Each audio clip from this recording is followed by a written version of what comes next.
Parce que la vie éternelle, c'est toute la connaissance. Mais on ne saura pas embrasser toute la connaissance une fois pour toutes. Non. C'est en écoutant, en méditant, en se donnant dans la parole que chaque jour nous allons acquérir la connaissance. C'est comme quelqu'un qui mange et qui croit et qui grandisse bien. C'est toi aussi, comme tu es en train d'écouter la vraie connaissance et que tu es en train d'encaisser les petites choses là que tu es en train d'encaisser. La compréhension que tu es en train d'encaisser dans ton esprit, c'est ce que Dieu appelle la nourriture. Christ avait eu faim, ils ont dit dans le livre de Jean 4 là-bas. On t'achète quelque chose, il a dit non. Je ne suis pas affamé de la nourriture charnelle. Donc il a faim ou envie de manger spirituellement, c'est envie d'écouter la vraie parole, encaisser cela dans ton âme pour que tu ne puisses pas mourir de faim. Faim, c'est l'ignorance.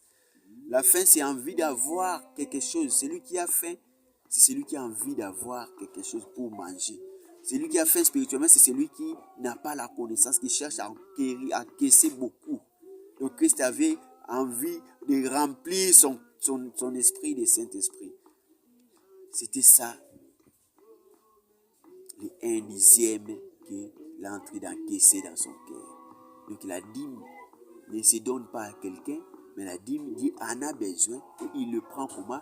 À travers la parole que tu es en train d'encaisser dans ton esprit.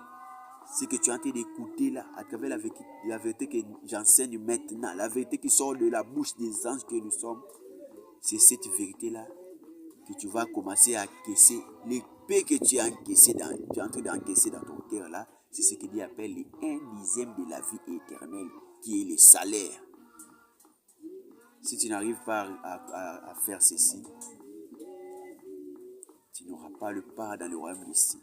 Si tu continues toujours à payer les dîmes de l'argent, des monnaies électroniques ou en espèces, tu payes à César. Tu ne payes pas à Dieu. Donner à César ce qui est à César et à Dieu ce qui est à Dieu. Si tu vas donner à ton pasteur ce que tu es, celui-là que tu appelles pasteur, si tu vas lui donner ce que tu veux, ce que veut ton cœur,